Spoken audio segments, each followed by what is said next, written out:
welcome to the latest episode of the Video Game Choo Choo podcast. I am your host, John. And this week, we're going to talk about lawns. Joining me is Ryan. Hi, John. I technically don't own a lawn because I am living in a apartment complex in a downtown city. And the closest I have to a lawn is my tiny cactus I keep by the window. So, that's like 1/1000th of a lawn, maybe. I don't really do a whole lot of grooming on it, because it's a cactus, and it requires a very minimal amount of attention to live. But nonetheless, I am very proud of my small lawn, so to speak. Wonderful. And we have Trex. Hi, everybody. It's me, Trex. You know it's going to be a terrible time when I'm on here about my lawn. I don't have a lawn because I live in a tipped-over trash can in the middle of the woods. Well, then the whole woods is kind of your lawn, It's like, the woods don't belong to anybody, so you gotta own it. You gotta be like, hey, the world is my lawn. I guess. Sure. I don't think that you live in a trash can, so I don't think that you know the struggle of what it's like. That's fair. Is it a nice trash can? Is it plastic, aluminum, like a dumpster? Oh, it's a classic aluminum trash can. It's good. I don't fuck with plastic. Oh, yeah. Like nostalgia these days, it's kind of the big thing, so I'm sure a nice aluminum trash can like that has a pretty high resale value right about now. I'd hope so. Yeah. Just claim that it was lived in by Oscar the Grouch, and the Sesame Street fandom will go bananas. The Sesame Street Do they have a fandom? Everything has a fandom, alright? You're not wrong. That's true, yeah. I was in the Sesame Street fandom when I was about 5 years old. I still have like the tat to prove it. Back on my back, I have a big thing of Oscar the Grouch. It just says "never having good days," and he's like flipping you off. It's like, fuck yeah, got that ink straight out of grade school, my dude. So, holy shit. Mm-hmm. Yeah, I mean, I mentioned this because currently my neighbor across the street is working on his lawn, and mind you, it is about 8:30 at night. Mm-hmm. But here's the thing. I mean, I don't blame the guy because it is sweltering. Yeah. So seems like as good a time as any to get some work done. B, dude's lawn is fantastic. Like, gorgeous bushes in the front area. Mm-hmm. Like, he stretched it out like to the full capability. Like, he is maintaining every square inch of that lawn. Like, man, I'm gonna work up the courage one of these days and just compliment that guy's lawn. Like, he deserves it. John, would you eat food off that man's lawn? Absolutely not. There's probably like fucking mulch and fertilizer on it. Yeah. So I don't want to. Pesticides. Yeah, I don't want to eat like poop and chemicals. Mm-hmm. That's fair. Or at least more poop and chemicals than I normally eat. Yeah, I was gonna say that's what I true. say whenever my friends ask me to go to Taco Bell. So yeah. But it's still very nice, and, I think it's important to have something in your life that you're proud of, that you work on, Like, for example, I have the chooch. Very nice.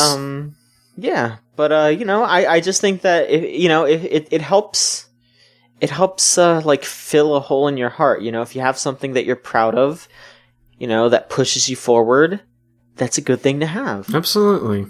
I was not on this podcast today to have this motivational pep talk, Jonathan.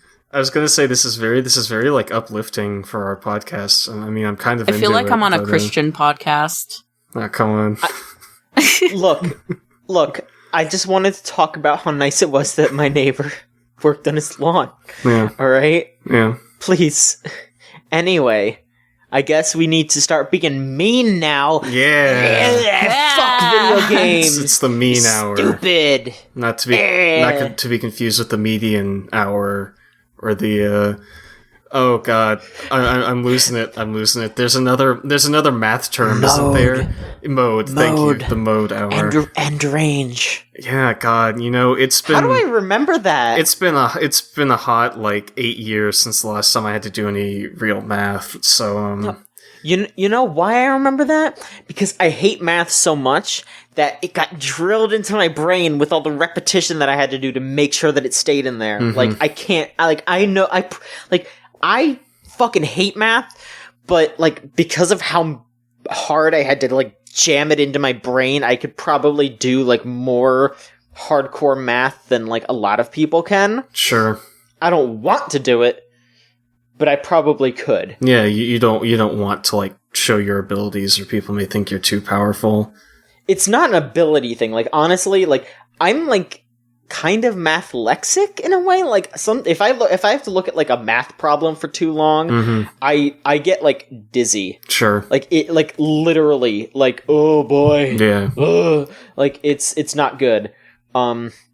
So, you know, like, I have always been, like, more talented in reading, so I guess I understand how it feels if you're dyslexic or something. So obviously, if that is something that bothers you, this is from the bottom of my heart, my condolences, because holy shit, that's rough, and I hope you get through your days easily. But you know, math fucking sucks, but you know what doesn't suck lately? Video games. Sure. Folks, there's so many games that are coming out, and instead of getting new games, I just got old ones. I feel like that we're kind of in similar boats, though, all of us. We love to play all kinds of games, new and old. Absolutely. Trex, how about we get started with you, because I know that you've been playing some newer games. Yeah, I have been. Yeah, so why don't we start with the game that you wrote a review for recently? Ooh, okay. So, the game was Yonder Cloudcatcher Chronicles. I finished it within, like, 3 days. It took me, like, 3 days. I was playing it basically nonstop. Nice. And, it started off... I really wanted to play it because I really liked the art, so I ended up playing it, and I thought the art was, like, so splendid and cute, and me and Scott tried to do a little Ride the Rails video for it, but my computer cannot handle it. So he did see me play a little bit of it, and we both made the same comment at the beginning. You exit this cave at the very beginning, and you see this vast landscape of, like, trees and mountains and blah, blah, blah, and we're both like, this looks a lot like Breath of the Wild. But I could go on and on and on and on and on about how beautiful the graphics were for this game, but I really just enjoyed it. It's a lot of exploration. It's a lot of hunting and gathering and your typical, like, exploration type games, and you have to do quests for people, and I do, like, all the side quests in those type of games. I just totally just do every single thing that I possibly can. Sure, yeah, I know how that goes. It takes a lot of time for me. So, what kind of game is it? Like, you mentioned that it was like an exploration game, but what would you say is, like, the main driving goal of Yonder? Just, I guess, just like the quests. It's very quest driven. With a lot of exploration. So it's just kind of like bringing you from place to place, and it's having you, like, do side quests for people that you run into? Yes. The premise of the game is basically you enter this land, this new island or whatever called Gemia, something like that. I don't know how to pronounce it. Yes, God, exactly. I wish. But you enter this new land, and this land is, like, overtaken with this murk, and just everybody's depressed and sad. So basically, you find sprites, these little sprite creatures, in multiple places, and you collect them, and they can disperse all the murk for you, while you do the side quests to make the villagers happy. And you get, like, this map, and when you open the map, you'll see, like, each region in this land and, you know, the happiness level. There's, like, a little meter on the side that's, like, how happy this area is. So it's really nice that you can see your progress about, like, how much murk you've cleared, how many people you still have left to do the quests, and it's a really nicely put together game. But yeah. Okay. What is the Cloud Catcher? Because the Chronicles of them. What is it? Listen, John, I never figured that out. All right, fair enough. Just asking. I mean, so just one other thing. Something that you mentioned about in your review was you mentioned some like Harvest Moon-esque qualities to it. Could you elaborate on that? Mm-hmm. So, just like in Harvest Moon, in this game, you get multiple tools that you can use. So you get like a hammer, an axe, a pickaxe, and all that good stuff. So you can harvest seeds and rocks and gems, and eventually I only found 3 of these farms, but I think I'm skeptical. I never searched really hard, but I'm skeptical that in each region you can get a farm, but you have to like find it and do a little quest to build the farm, basically. Mm-hmm. So you get the farm, and it's a good way to really gather materials that you can use to make other important things that are good for quests. So there's I think 8 different types of animals that you can actually bring over to your farm. You'll like find them, and you have to befriend them by giving them a certain item, like some of them like mushrooms or flowers. You give them the item, they become your friend, they follow you all the way to the farm. That's the really annoying part. If you find like a boar thing like across the land, you have to walk it all the way to your farm that's on the complete other side of the map. Sure, yeah. So annoying, but it's worth it when you get there and you put it in a little shelter home thing, and eventually like you'll come back every couple hours or minutes or days. I never really paid much attention because I'm always off traveling, but I would always come back to my farm, and there'd always be materials that corresponded with that animal. So some of them would give you meat, some of them would give you fur. It just really depended on what you got. So that really reminded me a lot of Harvest Moon, just the gathering and the gathering of animals as well in the farm. Mm-hmm. Okay. So what else have you been playing? So I've been playing Dream Daddy. I don't know if we want to talk about that or not. Look, you can talk about it, just tread lightly. Tread lightly. That's all I'm going to say. Okay. That's a good phrase. Not a lot of opinions in here. Actually, I take that back. I really, really, really, really, really, really, really, really like the art in this game. Nice. It's beautiful. It's fantastic. It's lovely. I love the characters. The characters range from fat and skinny and have different skin tones. And in the beginning, you can like build your own character, OC. It's called Build That Dad. And you get to build your little character, and it's really cute. And it's a lovely game. Like, the colors are beautiful, the music is wonderful, and the little, in like every dating simulator, they always have little like sounds that they make when you talk to them. They'll be like, "Oh," or whatever. Oh, yeah. It's it's really cute. Like, it's so endearing. But I forgot what I was gonna say. But yeah, I do agree. Like, all the art that I've seen of the game does look like really nice. Absolutely, like I do like the character designs in that game. Yeah, I should have paid closer attention to the credits when I beat it, because I really want to know who did it. So like, I'm sure you could look that up pretty easily. I probably could, but it's good, and I think that the storyline's really cute. It's a pretty short game if you're a fast reader, but there is a lot of dialogue. One of the things that I don't like about it, though, is in dating simulators, one of the nice things is that they're typically really immersive. So you have like choices of what to say to the characters, and your character doesn't necessarily speak a whole lot other than like the choices, basically. And I think that it's more story driven than other dating simulators. So your character speaks a lot, like a lot. And you do get choices still, but it's hard to be so immersed in a game that you're supposed to be immersed in when your character is doing all the talking for you, and that might not necessarily be your personality. So it's like, and all the all the choices for the dialogue that it gives you are very snarky and comedic comments. And if you're not a comedic person, that doesn't really give a whole lot of room for, you know, your personality.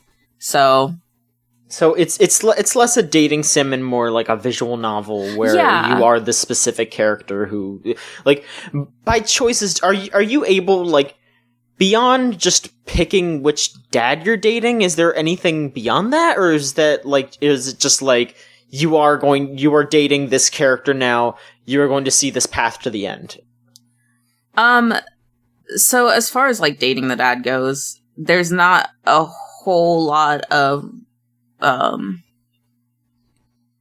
guess, story after you finally, like, win the heart of the dad or whatever. But, one of the things is that you can have a good ending or bad ending with your daughter, whose name is Amanda. And I'm really, really afraid to get that bad ending. I'm, like, trying to replay it so I can get all the achievements on Steam.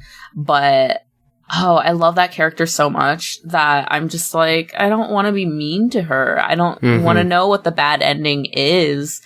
But the only other, like, choice as far as, like, other paths with the dad storylines goes, the only other one that I've noticed is on the first night of arrival for you moving into this new town, you can have sex with one of the guys on the very, very first night, which, you know, that kind of affects your storyline a little bit, but that's the only thing I've noticed. I haven't played through every single dad yet, but I do plan on it just because I want to see what happens. It's not necessarily my favorite game ever, but I'm curious, you know? Sure, yeah. But one of the things I definitely want to touch point on with this game that I think is fabulous and really, really interesting and unique is there's little tiny mini games in this game. It is so cute. Like, okay, so you'll meet this dad, Brian, and you meet him, like, in the park, and he brings his daughter, and blah, blah, blah. And you have your daughter, and then suddenly, like, you're talking, and it pulls you into this fight, and it's set up like Pokemon, like the Pokemon battles. So, like, you'll see his daughter across the screen, and your daughter is right in front of you, and it has the options brag, item, daughters, and flee. And it's so cute. You'll, like, click on daughters and it'll be like, you don't have any other daughters. Sorry. And, you know, it's like your typical, like, dad banter where my daughter got straight A's last semester. I'm going to show you her report card or this little picture that she drew. It's so cute. It's, that's not the only minigame. There's another one where you are at a concert and you're trying to find your dream daddy who, like, ran away. And, you have to, like, run and you can't get caught by the smosh pit that's following behind you, and you can, like, collect hearts on the way, and you have to survive for, like, 2 minutes or whatever. But I just think those little, like, mini games in a dating simulator is really, really neat. It's a nice touch. Absolutely, I like it. Yeah. So here's the big question that I know everyone's been wondering: who is your dream daddy? Who is your favorite? Oh, you know, I don't typically like men that much. Sure. So I'm just like, I'll just pick the most attractive one, I guess. So I like Matt. He is the coffee barista person, and he, his, like, cafe has a bunch of indie music references for the menu. Nice. So, like, there's, like, an iced coffee, iced Tegan and Sarah is what it's called. And I thought that was, like, it's really cute. And there's, I can't think of any others, but, it's a nice touch. Okay. I was really sad with the story because he decides spoilers. Don't not spoil like you're things. Okay, we're not going to spoil. I mean, I may not play it, but there may be people in the audience who will, so. Yeah, that's true.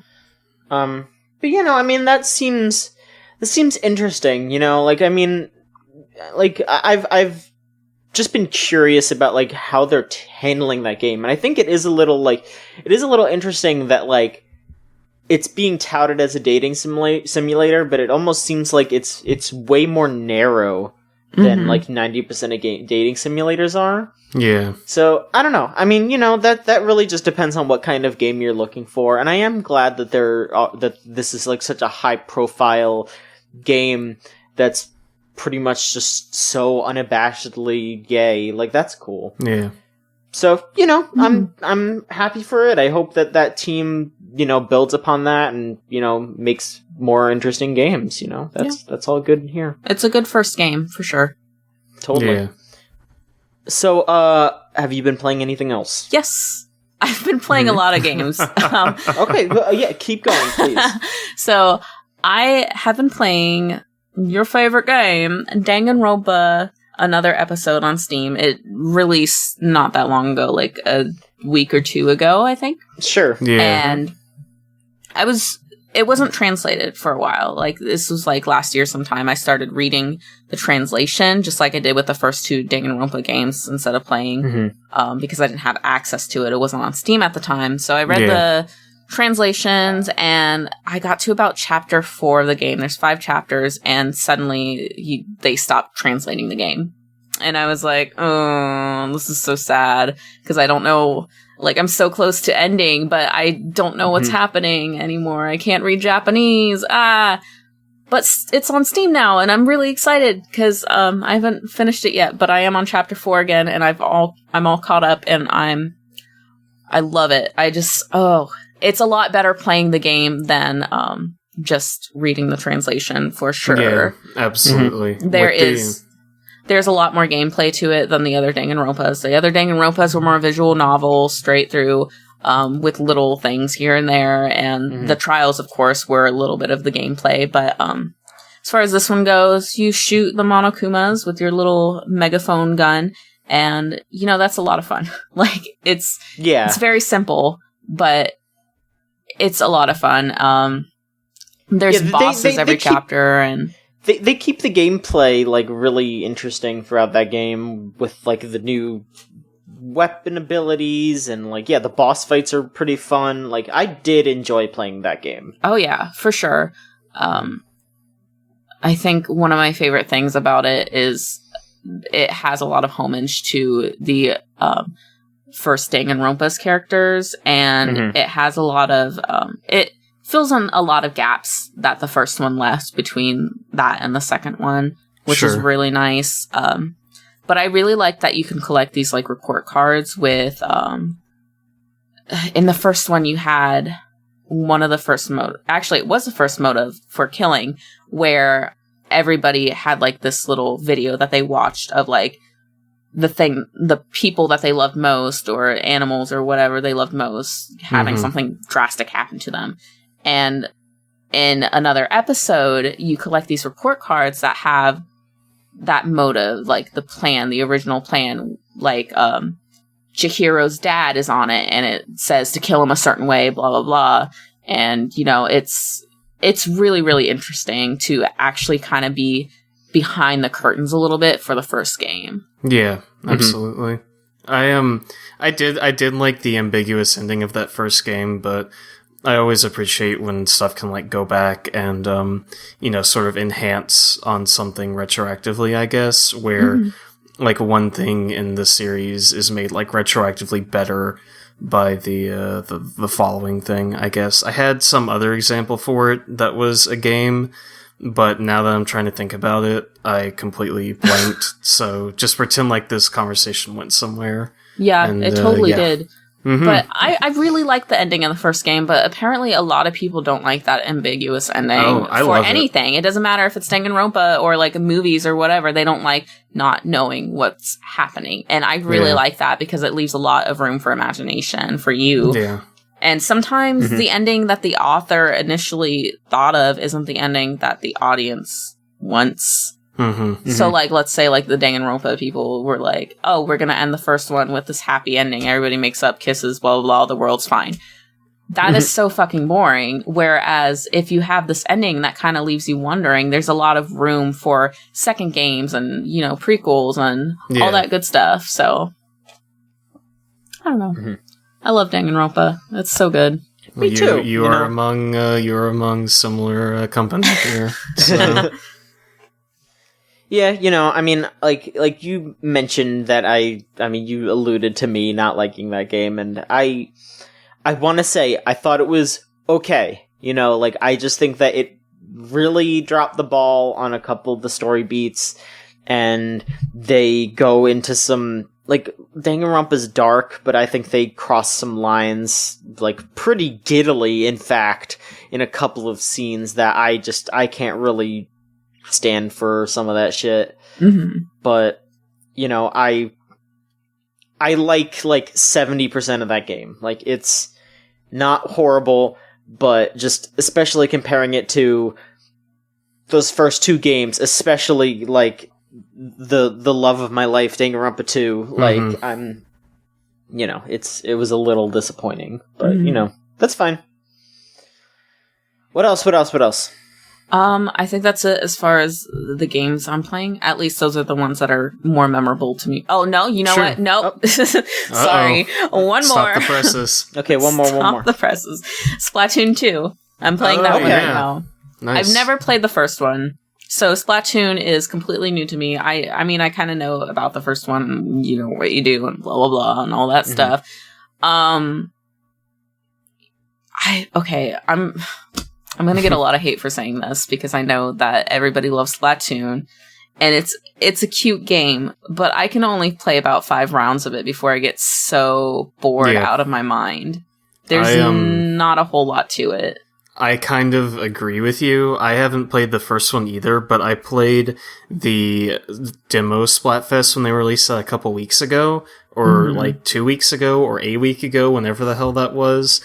I didn't hate it, but I played it and I was like, oh, everyone else who has played this first game is already 20 times better than me at this game, and like, I liked the inking mechanics. I really do enjoy that kind of concept of it, but just playing it, it felt like something was missing, and it was something I couldn't quite put my finger on. And I really wanted to enjoy the demo because I really wanted to try the second game, but coming out of that, I was just like, I can't see myself playing this game for more than like a month or so before getting tired of it. For sure. I don't know. There's just something about it that didn't really connect with me. I think there's a lot that they didn't put in that definitely could have been put in, like with the Turf Wars, the main online battling system. I feel like instead of just inking 24/7 and using your special every now and then, there could have been like items or like hidden passageways or something, just something to spice it up a little bit. Sure. Or like they have like customization options for your little avatar guy, but I feel like there's not a whole lot to that either. There's not a whole lot of options. One of the things that frustrates me the most, because I love customizing my character, is when you buy the hats aren't the color that you buy. It's your hair changes every now and then, and the hat is the color of your hair. And I'm like, well, one, in the real world, we don't wear hats that are the same color as our hair. And two, why would I buy an item that's like specifically pink in the picture only to have it be like this ugly shade of, piss yellow when it's on me? Yeah. Like, it's not something that I want. But, Yeah. the characters are cute, at least. John, did you play the original Splatoon? I played quite a bit of the original, and I really liked it, and then I played a little bit of the Splatfest, and hey, guess what? It's the same thing. Yeah.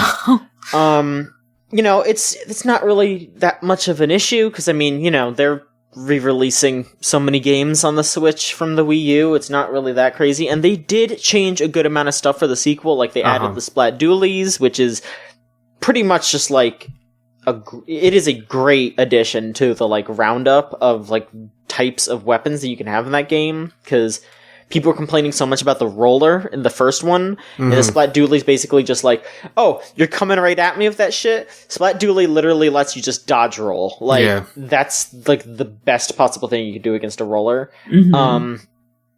But, I dig that they're, like, streamlining it a little bit. They're adding some new stuff. I do hate that, like, they're, like, I haven't played yet, but I do hate that they're, like, gating Salmon Run and, like, different modes behind, like, different time periods. That seems crazy. Yeah. But but it seems like it's just more of what Splatoon 1 was, and I'm fine with that, you know? Yeah, if it ain't broke, don't fix it. Maybe improve it a bit, but, don't completely overhaul everything. Yeah, like, I hope they keep adding new weapons. I hope they, they're gonna keep doing more Splatfest, and I hope the next one isn't fucking mayo versus ketchup. Ugh. Yeah. Yeah, I mean, here's the thing.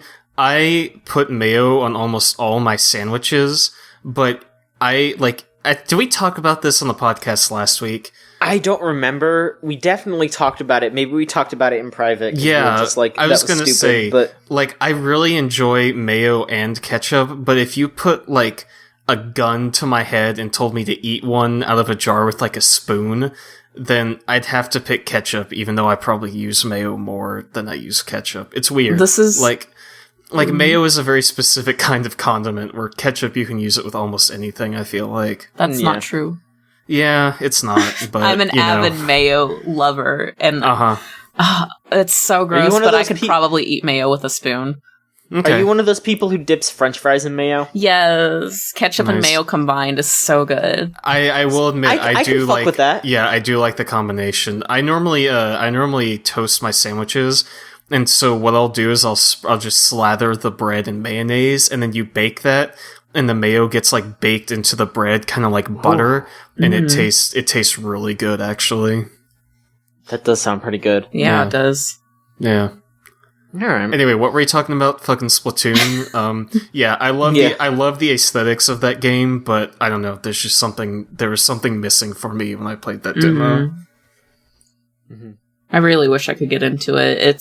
It's a lovely game, but it's just not for me. Yeah, that's fair. Oh boy. So is that it? Yeah. Finally. Okay, thank you so much. It's okay. Took up Ryan. half the podcast. No, you're good. Hey, John, how's it going? I'm fine. How are you? I'm fine. If there's a bit of echo on my vocal track today, is because I'm broadcasting to you all from an empty room. I have been packing everything in my apartment for moving out on Monday, and right now, all that is in here is my laptop, my PS4, a TV, my bed, and an empty shelf. So, not exactly the best environment for living and or podcasting, but I'm managing. I've got a little bit of food left in the fridge. Gonna nosh on these soups and Hot Pockets for the next couple days, and then yum. Yeah, I'll be out of here. But that's good. Yeah, that's pretty much all I've been up to. Is just job hunting, getting stuff ready to move out. I did see the new Planet of the Apes movie because I had a free movie ticket, and that was good. I had seen the previous two, Rise and Dawn. I think I saw Rise in theaters, and then I saw Dawn when I was half paying attention on an AMC broadcast of it or something like that. So sure. The only thing I remember of that movie was Gary Oldman was in it, and there were people trapped in a bus, and there were fucking apes everywhere. But I went to go see the new one, got a free milkshake, free popcorn. It was a good time. There were only two other people in the theater than me, and this was a 120 seat theater. So I kind of just spread out across the row and just did the thing where I popped both my arms over the backs of the seats next to me and that kind of shit. Yeah, it was fine. I liked it. I don't think it's a science fiction blockbuster masterpiece or anything like that, but it was a lot better than I think people expect from summer blockbuster movies and that kind of thing. So, if you liked the first two, definitely check it out. If you like somewhat complex sci-fi war film blockbusters with apes with shotguns and Woody Harrelson pretending to be Colonel Kurtz from Apocalypse Now, then maybe give that one a swing. All right, yeah, sure. That's fine.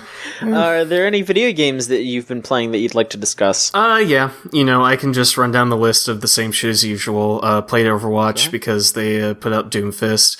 I still have not played much of Doomfist aside from in the training, and he's pretty good. It's a very interesting character that I am still getting acclimated to. I'm chugging away on Persona 5, chugging away on Breath of the Wild, but I do have a new video game device in my life that I would like to review for y'all if you would be so kind as to allow me the time. Please do. Okay. Yeah. Okay. So today, at the time of recording, on July 28th, which is a Friday, Nintendo released their new 2DS XL. Some of you may have seen it when they announced it. It kind of looks like a Nerf football. There's one that's black and blue and one that's white and orange. I traded in my original 3DS, not the new 3DS, not the 3DS XL, just the original square-ass blue 3DS, and a bunch of old games that I didn't play, and I basically got this thing for like $30. Wow. So, yeah, can't really complain on that. So, for those of you who have a 3DS XL already, like the new 3DS XL, I don't think there's going to be much worth kind of upgrading for in this thing, unless you just really need like a new system for whatever reason. They have taken out the 3D, obviously, because it's a 2DS. They have moved the speakers down to the bottom screen, so the top screen is kind of like thin. And I guess that's sort of the biggest issue with it, is that the top screen is thin enough that it kind of wobbles when you hold it. Not like flapping in the wind or anything, but if you shake the 3DS for any reason, you can kind of hear it like jiggle back and forth. Like, here, hold on a second, let me see if I can, That's the sound of it. That's not like, good. Yeah, I mean, that's me like Don't shaking do that. And I'm like shaking it very vigorously, so it's not gonna like hit with a strong wind or anything, but there is a little bit more give on it. Yeah, here, let me see. For comparison's sake, here I have my new 3DS XL right here. Let me crack this open and yeah,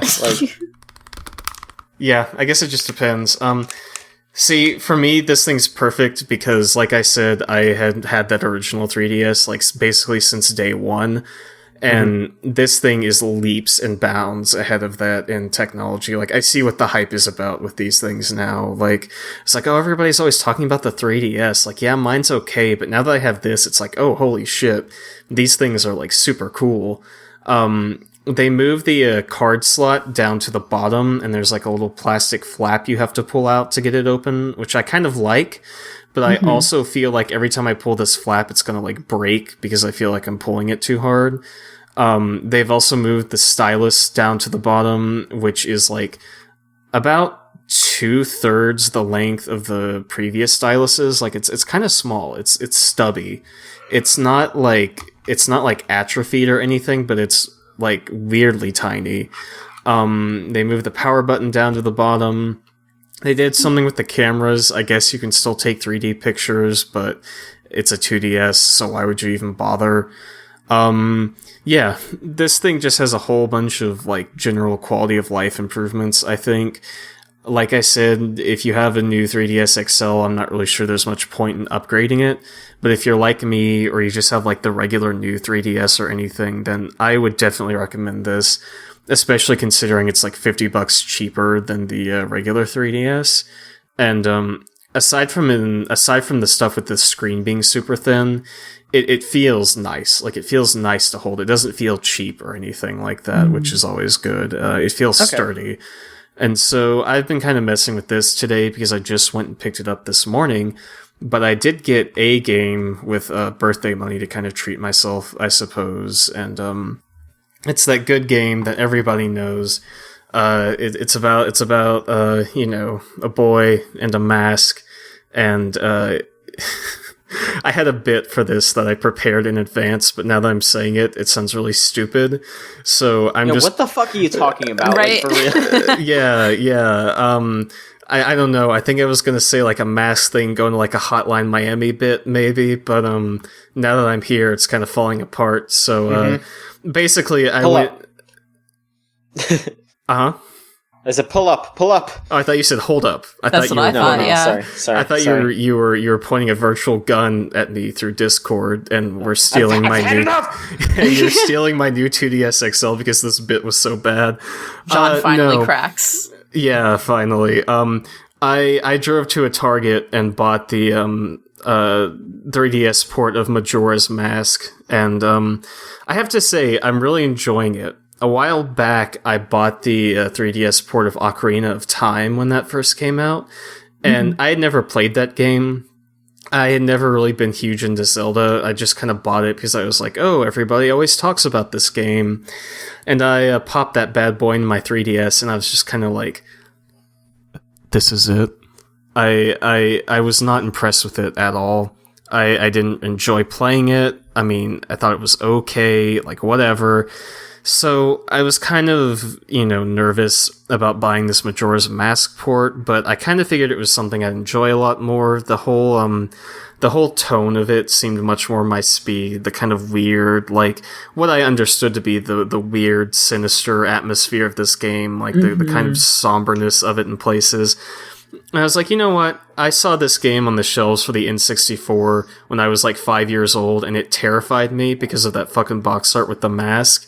Right. And I'm like, after 17 years, I think it's time to finally give this thing a swing. And I love this game. I'm not very far into it. I'm only like a few cycles into the whole nonsense, but it's great. I think it deserves the praise that it gets so far. I think it's a very unique system that not many other games I could name have really tried in the years since then. Like, I'm sure maybe there's something like it out there, but the tone of the game and the kind of weird places it's gone so far, I can't really think of any other Nintendo games that I've played that kind of go to these same kinds of areas, except maybe the second Metroid Prime game, Echoes. That's kind of a, odd, dark game, but I think part of the reason I'm enjoying it so much is because not only is it on this bigger screen with the beefed up hardware, it's also got the little C-stick on here, which the original 3DS did not have, and let me just say, it is a blessing. Moving the camera with this tiny C-stick has made all the difference in playing this game, so I am all for it. I'm sure by the next time I'm on the podcast, I'll have much more of a coherent opinion on this game, considering I'll have played through a lot more of it.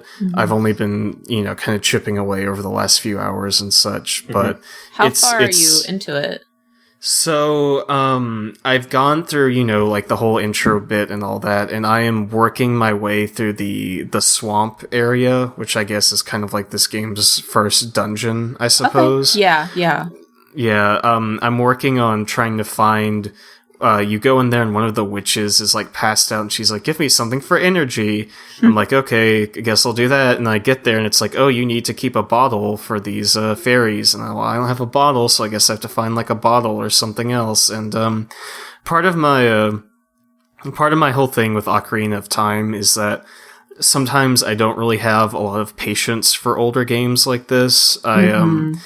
I find myself getting lost or getting stuck on stuff, and I'll try to work at it for a bit, but not really be able to find what I'm looking for. But I think with this game, I'm really kind of, pushing myself to actually work through it instead of just being like, oh, well, I spent, 15 minutes on this, guess I better look up a guide or whatever. And, like I said, I do think part of that newfound patience comes from the game being much more speed and also playing it on a machine that's much more attuned to playing it, I guess. I can't even imagine after dicking around with this thing going back to that original DS, because this really is how a lot of these 3DS games should be played, in my opinion. But I don't know. I really do enjoy it. I like the way that they've kind of repurposed a lot of assets from Ocarina of Time to kind of construct this game. I think that's really interesting. How, it's kind of the same DNA, but completely different experiences, and I can't really think of any other games that have ever done something like that. I do think after I finish this one, I'll probably come back and try to play Ocarina of Time on this 2DS because it'll be a much better experience overall. But right now, Majora's Mask, definitely a good purchase, and I would say the 2DS is also a great purchase for anybody who maybe wants to get into the 3DS library in kind of its twilight years, or has a 3DS and wants to upgrade or anything else like that, because it is a nice little piece of hardware that I would heartily recommend. Mm-hmm. So, yeah, aside from that, I haven't been playing too much, been real busy with the packing, the moving and whatnot, but, there's my kind of overview of a port of a 17-year-old game for y'all. Hey, the that's port's fine, a little bit different than the original, though, which is really nice. Yeah, it is. Thank you for reminding me about that, because I had forgotten. It has a lot of, like I said, much like the 2DS, a lot of quality of life improvements for playing it. There's now a journal and like a schedule that lets you keep track of some of the NPCs and your quest lines and stuff like that, which, from what I know, the original did not have. Yeah. It was a struggle. Yeah, and I think that's kind of the main upgrade to it, from what I understand, but I haven't really dived in deep enough, and I'm not familiar enough with the original game to have noticed much else aside from that.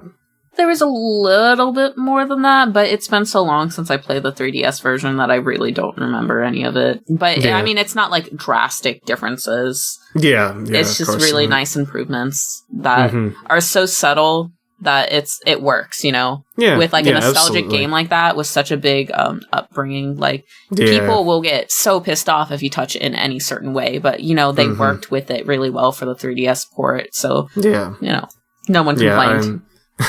I'm really happy with it. It's something I've been meaning to pick up for like a couple of years, like since it came out, but just with that little 3DS I had, I was just like, I don't know, but I figured now was the time, and I think it was the right decision. Especially because of the new 3DSs, they have a better processor, so yeah, exactly. Yeah, Majora's Mask runs a little better. For sure. And you know, I bought this DS for kind of for that, but also for when Samus Returns comes out in a couple months, and for the 3DS remake of Shin Megami Tensei Strange Journey, which I think is due out in March. So those will also be stuff that you'll be hearing from me about in the future. I wouldn't say near future, but you know, at some point in time, supposedly. So, real quick, I'm gonna hijack your, you know, actually, it's pretty much my turn anyway, right? Yeah, go ahead. Yeah, okay. Yeah, you're good. All right, so I'm gonna kind of segue into my game. I've been playing the Mega Man Zero collection recently. Nice. Ooh. That is an original DS game. So I'm just gonna... I mentioned this on Twitter. The amount of people that didn't know this was kind of surprising, so I'm gonna do this little public service announcement for everyone who has a 3DS and wants to play DS games on it. When you click on the like game card, the game for an original DS game on the 3DS, if you want it to have like the original resolution and like the original pixel density, press and hold the select button until the game starts. See, I didn't know that. I didn't know that either. Yeah, like it shrinks it because it's the original DS screen size, but it's not like expanded out and blown up and like all like artifacty. Like if you care about like having like that original pixel quality, you can do that. It's a little tidbit for everyone out there. It's a good tip. Yeah. So I've been playing the Mega Man Zero collection. I remember playing this when I was younger. I remember being able to beat the original Mega Man Zero, like, without using easy mode or whatever. I don't know how the fuck I did that. I'm playing through that game on easy mode now, and I don't give a shit who knows it. That game is hard as balls, even on easy mode. Like, it's fucking hard. Like, it's real good, though. It's, if I remember correctly, it's the first Mega Man game that Inti Creates worked on. Inti Creates, you may recognize as the people that made Mega Man 9 and 10, the Gunvolt games, the Galagun games, and Mighty Number 9. Oh.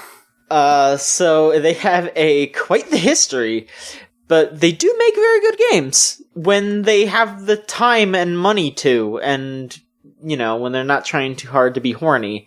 But yeah, like I mean, I haven't actually personally touched Gunvolt yet, but man, Mega Man 9 and 10 were really good. 0 is really good. You know, like Gunvolt, from all I've heard, is really good. Like I don't know, I can't hate on them. Mighty Number 9 wasn't their fault. Sure. Yeah, I mean, there's a lot of things about that game that were a lot of people's faults, but, you know. Yeah. But, no, yeah, I mean, if you can find that game for a reasonable price, I would say jump on it. It's a neat collection, and again, just play through easy mode. Because, like, basically all easy mode is they give you all the upgrades right from the start, which you really, really need. Like, because, like, really, the main reason why it's, like, so frustrating is the game is of pretty standard difficulty once you get... Well, not standard. It's higher end difficulty once you get all the upgrades. But what the original versions of the game expected you to do was collect these little power-ups called Cyber Elves. And what they do is there are, like, mini Cyber Elves that as soon as you pick them up, you can, like, equip them and use them in battle. And they'll, like, fill up your health, or give you a shield, or half an enemy's health. But they're one-time use. The small ones are one-time use. And then there are bigger ones that when you get them, you actually have to feed them points. And then once you feed them all the way, they give you, like, a permanent upgrade. Like, you can climb ladders faster, you have more health. And that's the thing, is that, like, it's a huge, huge, huge grind to level up those big Cyber Elves. So the easy mode just basically gets rid of the grind. They just say, look, you have the fully upgraded health, you have the fully upgraded weapons, so you don't have to sit there and use the same weapon over and over again. You have they give you every other Cyber Elf, so you don't have to scour every level to find, like, the energy refill ones. Sure, yeah. And that's it. Like, the enemies aren't any easier, the challenge isn't any easier, they just give you the upgrades, so you don't have to waste time grinding. And I think that's probably the smartest way to do that. They also give you infinite continues, because the other thing in that game is it gives you 3 continues, and that's pretty much it. Oh, hell Like, no. Yeah, you have to you can find lives out and about, but that's it. So they give you infinite continues, but like I said, like, it's still challenging. Like, there are a lot of, like, jumping challenges that are the same, like, Mega Man, like, fall down a pit and die scenarios. So, you know, it's what you should expect from a Mega Man game, even with all those upgrades. It's perfectly challenging, and it's really fun, and it's what I want out of a Mega Man game on easy mode. So yeah, so if you're interested in playing a difficult game like that, I would say look into getting the collection and playing on easy.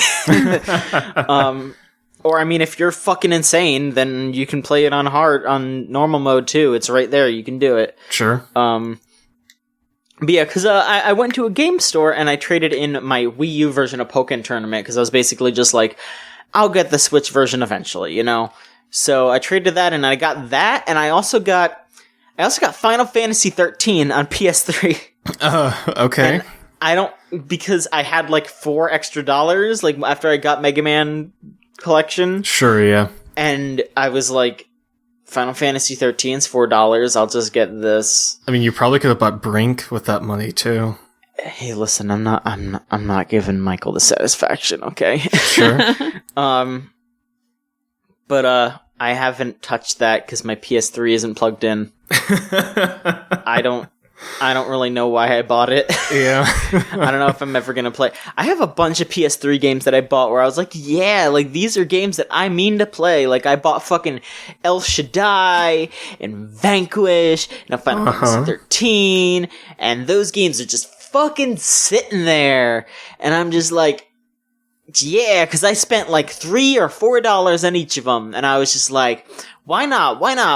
And now they're just sitting there, and I'll play them eventually. But for now, I'm just like, it's not like I can sell them, because I'm gonna get like 50 cents for each of them. Well, hey, you could sell all those and maybe buy like one, you know.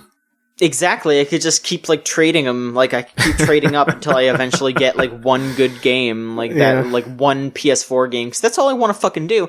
I just want to play everything on my PS4. Yeah. God, they mean gotta figure out some kind of way to do like what Xbox is doing. Because if I could just put my fucking PS3 games in and play them on my PS4, that'd be great. You know? Yeah, sure. I was seeing some like weird talk. Like, this is completely unsubstantiated, so don't quote me on this, but I saw some people, like, talking about, like, maybe they might be bringing PS1 classics to PS4 soon?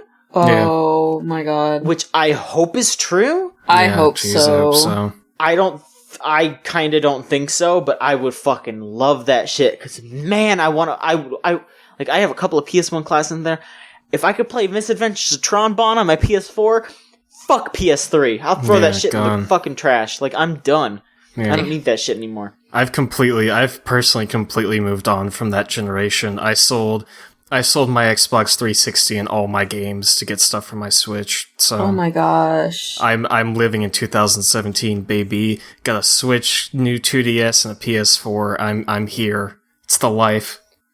I mean, you know, like, I would, like, the reason why I have a PS3 is just because I want to catch up on some stuff from that generation, sure. You know, like, I still gotta finish Drakengard, which, the crazy thing is that game came out, like, after the PS4 came out, so, like, you know, don't blame me, everybody, blame Square Enix and fucking Yoko Taro for making a game in 2014, like, anyway, you know, yeah, I still have a bunch of stuff I want to play on PS3, but as soon as they say, like, oh yeah, PS3 discs are playable on PS4, I'm gonna say, oh, my PS3 is garbage now. Good night. Yeah.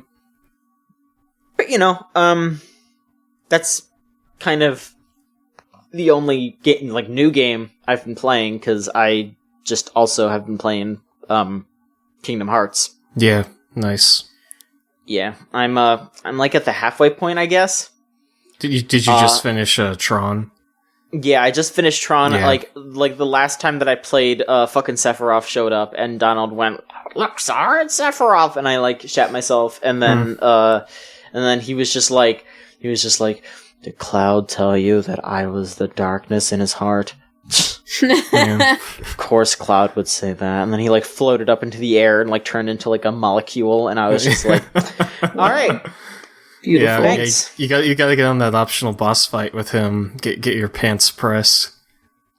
I'll whoop Sephiroth's fucking ass if you think he can step. Yeah, hey, guess what? He can step. All right, I could probably slap his shit in real life. That motherfucker. I don't give a shit. I'm punchy. Listen, I'm punchy right now. I could take Sephiroth. Okay, all right. I'll call up Square Enix and be like, hey. I've got this dude. It's time for Air Geese 2 featuring John Machonsky.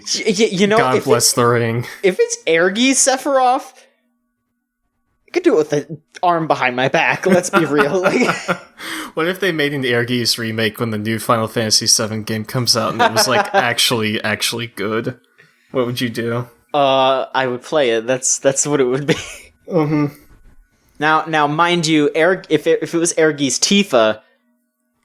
That would be it. I would be dead. Is she like top tier Airgeese? She is of her own tier. She kicks everyone's ass. She has a projectile in Airgeese, and she doesn't even have like magic in Final Fantasy VII. They just gave her a projectile because they were like, how could we make her just kill everybody? Sure.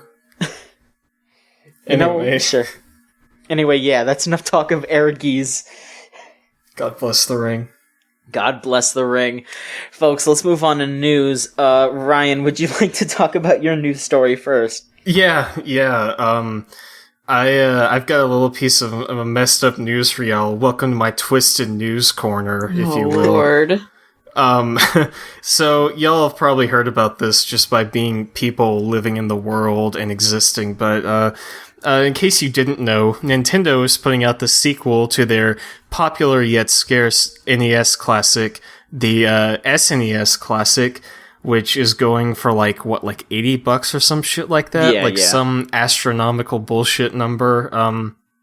Anyway, a while back, on July 21st, pre-orders went up for the SNES Classic on the Walmart website, and of course, people slurped that shit up like a big ol' SNES spaghetti noodle, if you will. What? Yeah. Anyway, excuse me. There were a lot of worries about, rarity and scarcity with the original SNES Classic, but with these bountiful Walmart pre-orders, it seemed that all was behind us, and perhaps for once, Nintendo had made a decent amount of stock. However, in the last week, Walmart emailed all of their pre-order customers for the SNES Classic and said they were canceling all of them. Yeah, anybody who ordered the SNES Classic from Walmart is getting canceled. They are refunding anybody who paid for it with a gift card or a debit card. Anyone who paid for it with credit where it hasn't gone through yet won't get a refund because they haven't spent anything. Their statement from Desiree Delaney, the Senior Director for Customer Care, says, "Unfortunately, due to a technical glitch, the Super Nintendo Classic Edition was mistakenly made available last Friday evening ahead of the official date. We regrettably will have to cancel this item on your order. We know that this is incredibly disappointing to you, and we're truly sorry for this mistake." So, the email provides no kind of consolation, nothing about when pre-orders will go back up. All it says is check the product page prior to September 29th, which is when it comes out. This, it kind of sucks. It really does suck because I guess people were, obviously trying to get in on that before scalpers bought them all and resold them for $400 or whatever the hell. So, I don't know. It's always unfortunate when stuff like that happens, technical glitches. I know a few weeks back, Amazon's Prime Day kind of bugged the fuck out, and people like me got games for like $10 that were supposed to be like 30, and those went through. So I guess, in our day and age, it's kind of a crapshoot as to whether or not glitches like these will actually go through or not. But, nonetheless, I think it's especially frustrating that you don't really hear much from Nintendo about when this stuff will go up for pre-order, especially when it's so scarce. But hey, what are you gonna do, Mm-hmm. Yeah, that's pretty much it for that. My condolences go out to those who pre-ordered their SNES Minis from Walmart. No. Mm-hmm. Yeah. So, speaking of crazy things that went down because of Nintendo... Mm-hmm. A recurring theme this year. Yeah. Pokemon Go Fest. Uh-huh. Let's run down what happened at the what a lot of people are calling the next DashCon. Oh Lord. Yeah. So Pokemon Go Fest was supposed to be the first of big Pokemon Go event that Niantic threw for people who are still playing Pokemon Go. I guess a lot of people are still playing it. Those stalwart diehards of the Pokemon mobile game, I guess. I dropped that after 3 weeks, so... honestly, a lot of people did if they live in rural areas. I absolutely understand if you're in a large city and you're still playing it, but if you're somewhere in the fucking boonies, you're not going to be able to catch anything except for Rattatas and Pidgeys, But yeah. So Niantic put on this event that was supposed to be this big celebration of Pokemon Go, and B, the launch of one of the bigger events that they're putting on in the game, which is catching legendary Pokemon. It was supposed to be the first time that you can catch legendary Pokemon.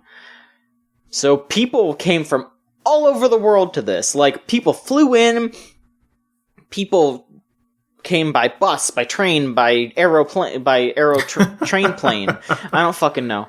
Yeah. But they came from all over the world to this event, and almost immediately shit went south. Oh boy. Yeah, so as soon as it started, the servers were crashing. The cell reception was really bad. The server was just completely busted. and people were coming on stage trying to just like hype up people for catching these Pokemon, and nobody could actually do it. You know, I mean, it's upsetting, you know, because of course, you know, people are trying to run this event and they're trying to do like the best that they can. Mm-hmm. But at the same time, it was so bad that like whenever someone would come out to talk about something, the entire crowd was chanting, "Fix the game! Fix the game!" God. And like booing the CEO and all that. It was rough. It was so bad that at some point, Niantic actually straight up said, "We are refunding everyone's tickets. Oh my Everyone God. who paid to come, and we're also giving everyone 100 in-game dollars worth of coins." So I don't even know if I'm not 100% sure if people were like able to catch the legendary. Like it was they launched with Lugia, and I guess they're like slowly rolling out. I think they also had Articuno at some point, and I think they're gonna roll out Zapdos and Moltres in the next couple of weeks. But it sounds like it was real rough. Oh yeah, also I guess they were also letting people catch Unknown, Heracross, and Kangaskhan, because I guess you can only catch those in certain like countries. Like I know that you can only catch Kangaskhan in Australia, so I guess people were like specifically going there to catch Kangaskhan. But I guess people were having problems catching those Pokemon. But you know, Niantic is trying to like make do in a way. Like they're trying to say like, you know, we're gonna let people catch these Pokemon, and like. You know, they're offering their refunds, they're giving people their money, but it's become like a legendary event almost, where like it was such a mess. Like people are making like dumb like videos where they're making fun of it, or they have like all these clips of people just being like, "I can't play," you know, like there was a clip that I saw of some dude like running the show, like trying to like hype people up about it, and he's talking to some like adult, and the adult's trying to be like, "Oh, I should probably pretend to be excited because I'm on camera. Woohoo, yeah, Pokemon."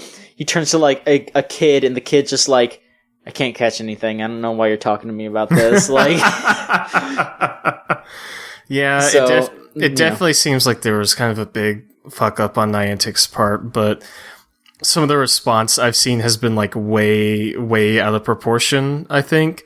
I seem to remember, such as somebody attempting to sue Niantic for this whole thing. I was about to get to that.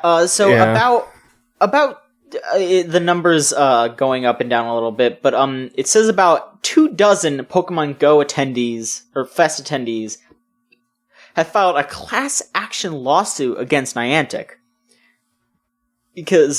specifically because they paid a good amount of money to travel to Chicago. Yeah. So they're suing Niantic for their travel funds. I think that's their own fault. Yeah, I mean, it's up to whatever the court decides. I think you're pretty much right where it is kind of up to them. And, you know, if they, like, A, Niantic refunded their ticket, and B, they also gave them a, like, in-game currency. Like, at some point, it becomes a little hard to, like, argue, like, you know, you still got to hang out with people who enjoy the game, you still got to come to a different city, you could have done, like, fun things in the city. Like, it's a little hard to say, like, they completely obliterated your time. Like, it's not like Niantic actively tried to fuck your time over. Like, they refunded the ticket for the event that went sour, and they gave you something in compensation. Like, that's a hard thing to argue, and this does just kind of seem like someone grabbing for money while there's a lot of attention like lobbied against how shitty this was. Sure, yeah. And honestly, I bet a lot of these people are just trying to be like, "Oh, well, they'll settle with us so that way they don't get any more like bad press." Sure, yeah. You know, all that mess. But yeah, that's pretty much it for Pokemon Go Fest. God, what a mess. Trex, do you have anything? Yes. In other messy news and Pokemon Go news. So recently, there has been a Pokemon Go bug that has completely obliterated Team Instinct's Spark from the game, and instead replaced them with Team Valor's Candela? Is that her name? That's right. That's right? Sure. Yeah, I don't know. I'm not Team Valor, so who cares? But people are making light of this event, and they're posting on Twitter and, Tumblr and making memes of it, things that millennials do, Sure. Yeah, kids these days. They're putting out missing posters for him and just like R.I.P. our leader, blah, blah, blah. Fucking died, yeah. Yeah, he's gone. He's completely dead. But I think that, so Niantic said that they're going to fix it in the next update. But, Sure. in my opinion, this is like the perfect opportunity for an event out of this. Or this could be an event, like one of the team leaders goes missing and you have to do certain tasks in the game to bring them back or something. It would, Sure. I feel like it would spice up Pokemon Go a little bit. I don't think that this is completely a bad thing. I feel like that this is definitely, something that they can take from it. Yeah, so let me get this straight. The gym leader disappeared, and where he should be, there's just another gym leader there? Yes. From one of the other teams? Okay, interesting. So so they're multiplying. I see how this they're is. multiplying. It's Yep. like it's like the thing, like it's like genetic crossover where every character in Pokemon Go is slowly becoming this one gym leader. Yeah, basically. They're all morphing into her. She's Nice. taking over finally. She's I can beautiful. respect that. So Yeah. we don't need a man gym leader. Yeah, I think it would be cool if they, spun this off into something or at least took inspiration from it or whatever. Because my biggest problem with Pokemon Go is that it was fun for the time I played it, but there really wasn't much variety to it. Yes. It was just kind of the same thing. That's exactly one of the reasons I stopped playing it. Was it's the same thing. It's like Splatoon, where I can't get into it because it's the same thing over and over and over. Sure. With nothing else going on around it. And I was just gonna say, like, they have been adding some stuff to Pokemon Go. Like, there's the gym stuff where, like, there are, like, raid Pokemon where they're, like, super powerful and you have to fight them and knock them out so you can take over the gym. right. There's the legendary stuff now, where, like, a ton of people have to team up so you can catch the legendary. Like, that's neat. But, I feel like they still need to figure out how to make, like, more rural areas more fun. I could see them, like, I feel like a really easy thing for them to do, and it would probably tie into this, like, the character disappearing, would be bring in Team Rocket. Make do some kind of missions where you're fighting Team Rocket and you have to go save the team leader from Team Rocket. That would be a pretty good thing. Exactly. Like, I give them props for, finally updating it with new Pokemon and the raids and stuff, but it's not what the fans are asking for. I mean, yes, we all want Generation 2 and 3 and, the other generations, but we have been asking for battles this whole time. We just want to battle each other. That's all we want in life, is to just battle other trainers, and we still don't have it, and I don't think there's any news of that even happening anytime soon. Yeah. All right. Thank you. Let's move on to questions. Ryan, would you like to handle them? Oh, John, I would like to handle these hot questions steaming out of the oven. Let's get rolling on them then. Let me put on my big oven mitts and pull these babies out. If you'd like to submit us some fresh questions, you can send them to videogamechoochoo.tumblr.com/ask or podcast@videogamechoochoo.com. That's our email for those of you who still do that kind of stuff.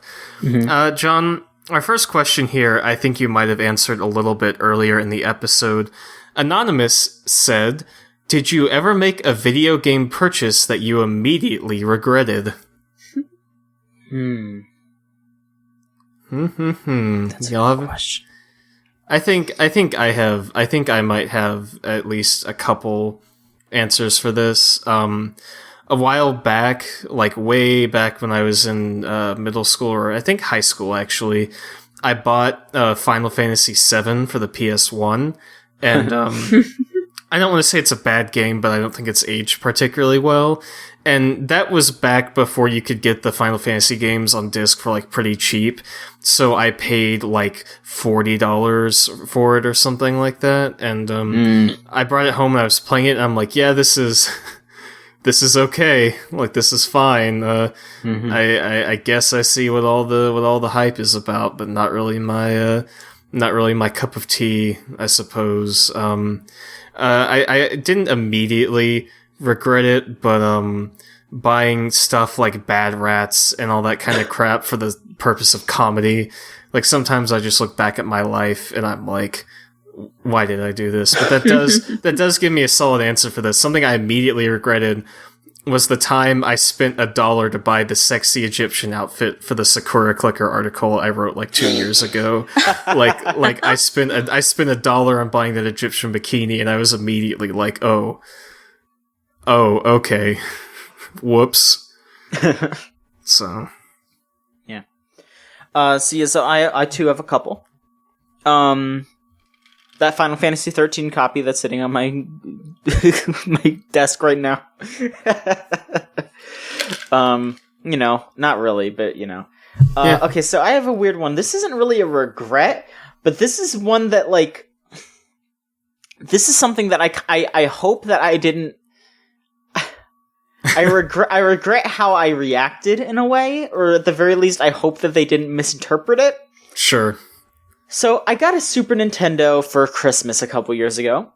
I didn't have that many games, and a friend of mine decided, oh, hey, I'm going to get John a Super Nintendo game. Mm-hmm. So she got me the Ultraman Super Nintendo game. Okay. That game, which I think has been documented on this website, fucking sucks. Like, it's bad. Yeah, I think we did a video about that way back when. But it's, like, funny bad. Like, it's really funny to try to play that game because it's so bad. And I just remember when I was given it, I was like, oh my god, this game! Holy shit! It's fucking horrible, but thank you. It's so good that you get, like, I was trying to be like, look, this sucks, but it sucks in a way that's very funny, and I like that I have this now. Like, I was trying to, like, express that, and I hope that, like, I was able to convey that properly, because it was just like, you are not going to hear, like, good things out of my mouth about this, but I am very happy that you gave this to me. Like, it's one of the, like, it's difficult to, like, express that. Yeah. But yeah, I mean, there's, like, little things. I bet there's some Steam games that I probably spent, like, fake e-money on stuff that I wish I had used my fake e-money on better, but, whatever. Oh, I have a lot of games like that. I know I talked about this earlier, and I kind of made it seem like not a big deal, but I kind of regret buying Splatoon. Like, I do and I don't. Like, I like it because I have it now, and I've gotten to finally experience it instead of watching from the sidelines and wishing that I was playing it. But I didn't like it from the time I, started playing it. It's just, like, I can't. And I've, like, tried really, really, really hard to find, like, good things about it that I like, that I can, actually sit down and play. Sure, yeah. But I just can't, and I'm kind of like, can I get my $60 back? Maybe if it was $10, I would, want to keep it, but it was $60, so...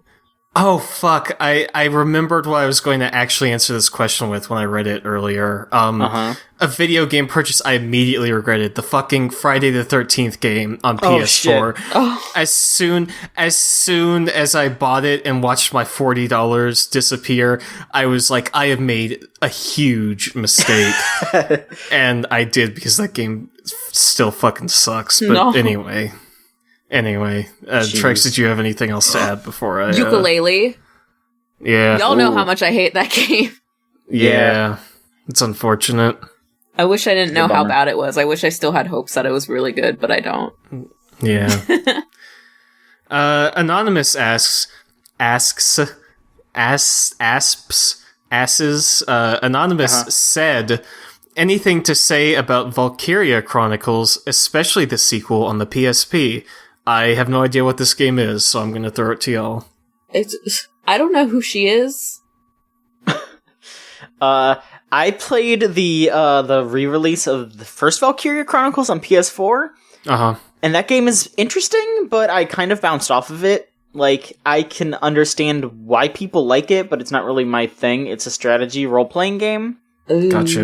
I don't know. It's neat. I think people should definitely take a look at it if you're interested. Like, especially for that PS4 re-release. Like, that is probably really cheap now. Yeah. So you could probably look into that and grab that for $20 or something like around that range. I've not played the PSP one. No. Yeah. I never owned a PSP or anything. I played I borrowed it from my best friend at a time, and I played Final Fantasy Crisis Core and half of Birth by Sleep, and that was pretty much it for me. Anything else to say about Valkyria Chronicles before we put this one to bed? I mean, just to say about the PSP, that is actually something that I've been meaning to go back to. There are so many small weird games for that. You mentioned Crisis Core. Yeah, that game was oof. I enjoyed it, but it was fucking bizarre. Yeah, I would love to just play all those weird games they put on there, fucking it's a tactics ogre game on there that I want to try. There's all kinds of weird ass shit. Mm-hmm. Just came out on PSP. It's such a strange, with the Vita, you're not missing that much if you don't play it, but I feel the PSP is just this bizarre segment. Yeah, it really is. I'm glad you think so also, because it's just this weird world that nobody talks about. No. I remember the PSP just because my friend had it, and I remember it because of Monster Hunter, because that was kind of the, I guess the big breakout for Monster Hunter over here, but I also remember those fucking UMD cartridges, the little movie discs that they did or whatever. What was the deal with that? A while back, I had a dream that they started putting out movie carts on the Switch. You could go and, buy a pack that would be, one cart and have, the entire Die Hard series on it and shit like that. Can you even imagine? That you walk sounds into pretty good to me, I don't know. Yeah, you walk into fucking Best Buy and they have these, $50, $40 carts that are just these big-ass collections of these bullshit movies, fucking the Resident Evil movie franchise on Switch cart. My god. That wouldn't be that bad of a way to watch movies on the plane. You know, if you think about it? Now that I'm talking about it, it honestly wouldn't be. I don't know about the whole cart business, but if they started releasing movies digitally on the Switch, that would not be the worst idea, but then we'd be regressing back into the video now era of media consumption. I mean, it's a fucking tablet. It's just an iPad or some sort of Microsoft tablet, so whatever. But I was just gonna say the one thing that I got to play through on the PSP, because my brother had a PSP, but he only played it to play those GTA games on PSP. Oh my god! Interesting, yeah. But those are actually perfectly fine GTA games if you like those. But I played the Battlefront 2 port that they put on PSP. Right? Yeah, I forgot about that. Which was really good. And then they also had Portable Ops. Yes, Portable Ops was pretty good. I'm a Portable Ops apologist. I didn't get around to playing Peace Walker until they did the HD re-release. Yeah. But Portable Ops is perfectly solid. That game is fine. Yeah. I don't know anything about that game. It's fine. Yeah. Anonymous says, anything to say about the Ready Player One movie that recently got a trailer released? I'm dreading this film. It's gonna fucking suck. It's gonna be an hour and a half of sucking your own dick. That's what it is. It's gonna be real bad. Yeah, sure. I mean, I don't know think anything we can about all that agree. book. Yeah, I didn't watch the trailer, but everything I've seen about it has been really bad. So, the visuals are amazing. I'm gonna be real here. It looks visually good, but everything that's happening in it is just a pure patting yourself on the back. Good boy, you're a good nerd, aren't you? Sure, yeah. You know that's the bike from Akira. You know the Iron Giant. Good. Go spend some more money. That's basically what it is. It seems kind of like the nadir of this nerd pop culture mire we've been steeped in for the last 10 or so years at this point. Maybe 7 or so years possibly, but it's it's the movie equivalent of when hear me out. Oh, yes. God. This film, Ready Player One, is the film equivalent of those fucking t-shirts with like Iron Man and the TARDIS or some bullshit. Yeah. Like where they take like, oh, it's fucking, you know what I saw the other day? I was browsing on Etsy looking for Metroid stuff because I wanted to see if there's maybe like a cool like Metroid print I could get from like move to another apartment or like some old promotional material someone was selling or something like that. And I saw a fucking shirt that has Samus in her power armor with the helmet off, just kneeling in front of the bonfire from Dark Souls. Like, what is the purpose? What is the fucking purpose of this? There is nothing in the Metroid series to even intone or suggest that Samus would somehow be involved with the fucking Dark Souls mythos. Like, sometimes it's like, oh, here's Samus and her armor looks like a Mega Man. Like, that makes sense. They're both people with big fucking guns on their arm. But when in the Metroid series does Samus ever encounter like a big ass fucking skeleton man and then get her pants pressed and end up back at a campfire? Like, excuse me, but I don't remember. Like, maybe there's some holes in my memory because it's been a long time since I've watched the Metroid Prime games, and the last time I was exposed to one, it was a speed run, and I was also not sober at the time. But you cannot tell me that there is any rhyme or reason to a fucking Metroid Prime Dark Souls bonfire crossover. It's nonsense. It's fucking nonsense. It's like if you took goddamn Mario and had him riding the fucking bike from Akira. There you go. Like what's the purpose?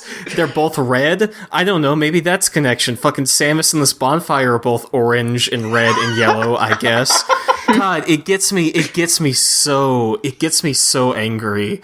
I hate it so much, but yeah, like, and I don't want to be too like, nerd shit, because like, I feel like people are also like bring like like superhero movies and stuff into there, and like, sure, like, I understand the like people being like sick and tired of it, but I'm like in the middle of it where it's like I still go see Marvel movies. Like, I just saw Spider-Man: Homecoming and I loved it. Like, they still make good movies. I see them every now and then. I'm not one of those people who will go see like everyone they put out, like a few people I know, but I did go to see Spider-Man because I loved Spider-Man and I did enjoy that movie. So, you know, I don't want to...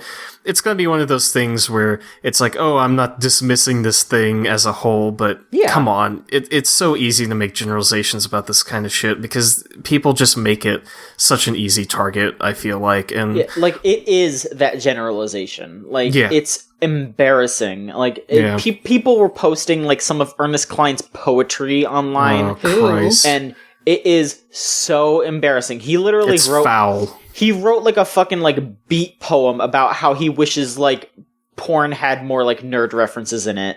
Like, he's basically just like I can't nut unless she's dressed up like Slave Leia. Like, I need more girls with like, I don't need them to be all sexy. I want them to have like fucking to be talking about Battlestar Galactica while she's sucking my dick. Like, that's a pretty good, like, I do have to say that's a pretty high accomplishment if you can both suck a dick and talk about Battlestar Galactica at the same time. Yeah, just like, the Klingons, like, I don't know. Great, can we move on? Yeah, please. I stuck my thumb in my mouth, though I need to drink some water, it's gross. While you're doing that, I'll read the next question. Please. The mighty Boss Tones said, you're hosting a dinner party for 4 video game characters of your choosing. Who's invited and what are you serving them? Hard mode, only 1 character per franchise can attend. That's a good question. Yeah, I have to kind of like think about it a bit. Like, for me, I think the joke answer would obviously be like, "Oh, fucking Duke Nukem." You hear me fucking jerking off over here thinking about Duke Nukem. But I think for a more serious answer, like, let's consider it. Who would be good company for dinner? So, I think I'm gonna get in front of something real quick. I'm gonna ask this question to you all. Would you invite Kirby? Because there's pros and cons. I would not. I'm putting the baseline down and saying no. Okay, so here I'm gonna say my pros and cons first, real quick. The pro would be Kirby would eat anything you put in front of him. and he would be good company. Like, I feel like Kirby would just like to hang out. Maybe you could just like fucking hug Kirby. Like, the con, however, nobody else would be able to eat. So that's like the pro and the con. Like, I feel like the cons definitely outweigh the pros there, especially if it's a meal. Especially if it's a meal that I myself have hand cooked for this occasion. Well, and if it's a dinner party, let's be real. Have you ever been to a dinner party where there's bad food? No, you haven't, because people actually prepare the food. Sure. And you're also inviting those characters into your home. Like, you don't want to be like, oh yeah, Mario and all you, come on over. By the way, Kirby already ate everything. Like, you know, that's just rude to everybody else. So I think I'll get in front of it and say Kirby is also banned, just because. Okay, just like a blanket ban on Kirby, and let's say any characters that have some sort of ability that grants them increased voring capacity. So I guess like Wario too, maybe. Yeah, I feel like Wario. I guess it would depend on what kind of dinner you'd want to have. See, my dinner would be something where you have a good balance of people who could like tell good stories, but would also be pleasant company, I suppose. Oh, Geralt's coming over. Sure. No question. Sure. I kind of had 3 right off the bat that I thought up. I can't really think of a fourth. I'm having trouble. The first one would be Samus, obviously. Because you know, she doesn't talk a lot, but she has some good stories. Special Agent Francis York Morgan from Deadly Premonition, because not only would he have an appetite, but I could talk like movie trivia and shit with him. Yes. And then probably Isabelle from Animal Crossing, because I feel like she'd be very like polite and like good company to have at a dinner party.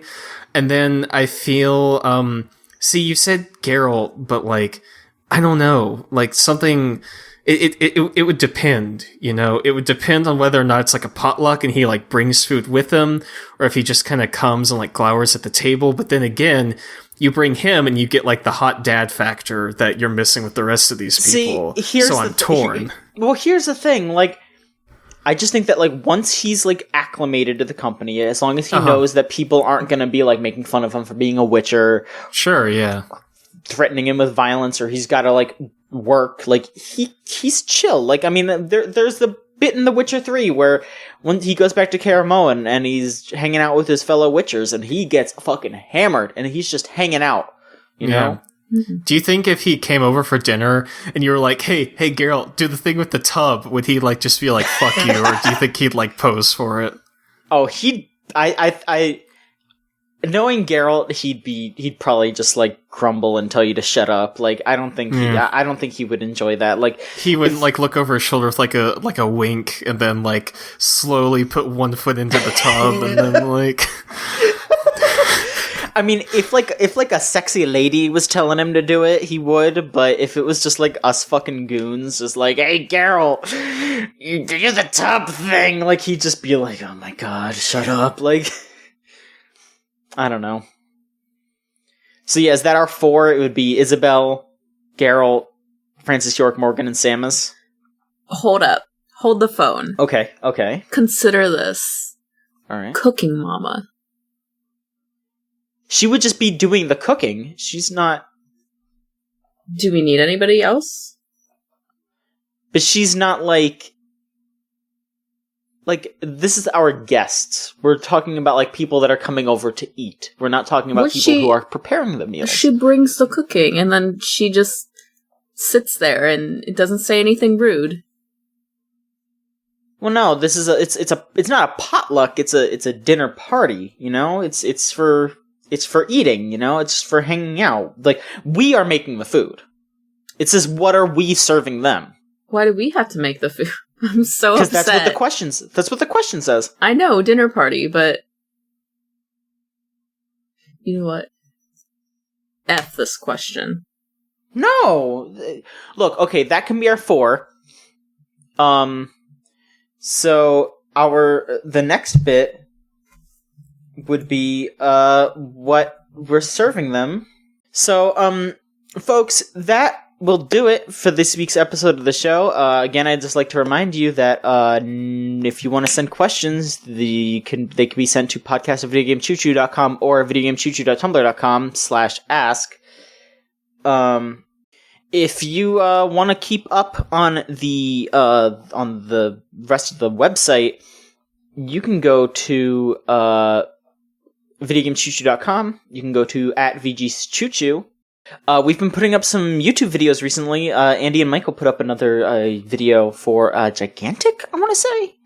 And, we've been chugging along, putting stuff up. So, thanks again, everyone. And Ryan and Trex, thank you so much for being on. We'll see you next week with another episode of the Video Game Choo Choo podcast. Good night.